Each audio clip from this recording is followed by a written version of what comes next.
Protect your home from home. Simple Caravan Insurance, sponsors of the Caravan Channel.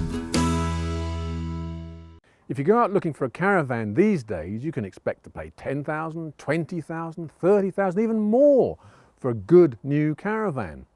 But what if you just don't want to spend that kind of money? What if you want to go out caravanning just to see what it's like? Maybe in 2012, go to a few festivals, go to a beach and stay there for a couple of weeks. What can you get for, well, let's say 500 quid?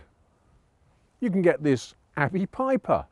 It was made 30 years ago by a company called Salt, who were later on bought by Swift. You know, construction techniques have changed considerably in the 30 years since this caravan was made, but fundamentally I can't actually see anything wrong with it, even underneath. There's no rust, everything's solid, everything's clean, and it's been well looked after. At the towing end, things really are basic, but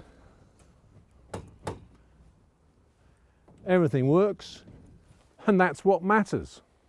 Even when it was made, this was a fairly basic caravan, as you'll see when we look inside.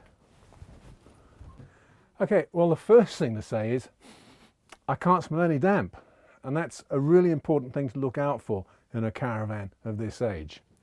The decor is, well, perhaps not exactly to modern tastes, but the seats look in quite good condition.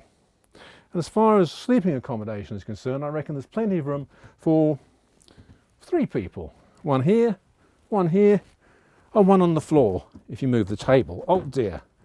Right. Well, obviously there's work to be done, but if you only spend £500 on the caravan itself, you've got plenty left over for glue, gaffer tape, cleaners, all the things you need to make it absolutely as good as new, almost. And in the galley area, well, it may not be much to look at, but look underneath the surface. There's a 2-burner hob,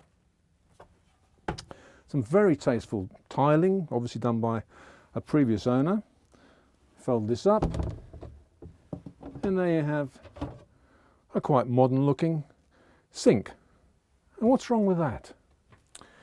Behind the galley area here, there's a fridge. It's an Electrolux, a name you don't see anymore. It's small, but it's fine, and apparently it works just as well as it did when it was put in. And here's another name you don't see on modern caravans, Carver, Trumatic. It's a little gas heater, and I'm sure it works very well.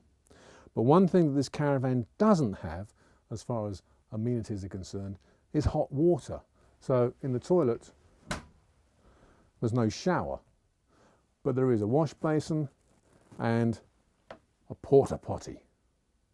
There's a very basic electrical control panel here, a Zig Mark 1. But look, even the leisure battery seems to be fully topped up. Fantastic. And the lights work. It just keeps getting better. What about storage? Well, as far as storage is concerned, there's enough for 1 or 2 people. There's a decent sized wardrobe. Comes complete with coat hangers. More storage here, and here, and here. In fact, there's loads of storage for 2 or even 3 people. And what about electrical connections? Well, we've got 2 230 volt power points, one down here and one here.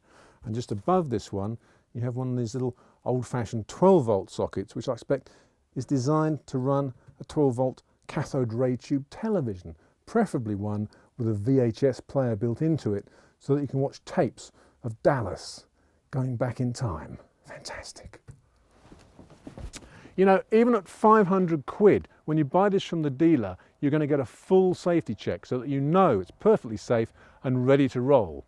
All you have to do is take it home, give it a lick of paint, perhaps clean it up around the edges, get a new TV, and off you go. And then, if you decide you don't like caravanning after all, hey, eBay, 500 quid or nearest offer.